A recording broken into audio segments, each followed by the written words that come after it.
Waiting season ka ba ngayon? Yung feeling mo, matagal mo na pinagpipray, pero hanggang ngayon wala pa ring sagot. Sabi nga sa Psalm 145:15-16, "The eyes of all look to you, and you give them their foods at the proper time. You open your hands and satisfy the desire of every living things." Minsan, gusto natin, ngayon na yung breakthrough, ngayon na yung opportunity, ngayon na yung answer dun sa mga prayer natin. Pero tandaan natin, God is never late.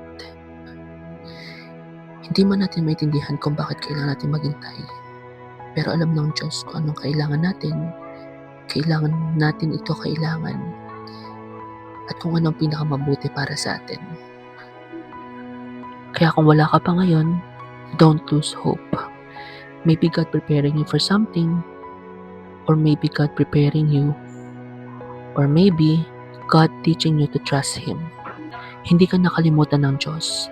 His silence doesn't mean absent. Kaya habang naghihintay ka, continue to pray, continue to trust, and continue to obey. Dahil sa tamang panahon, bubuksan ng Diyos ang kamay niya at ibibigay niya ang kailangan mo. Trust His timing, trust His provision, trust God. Amen.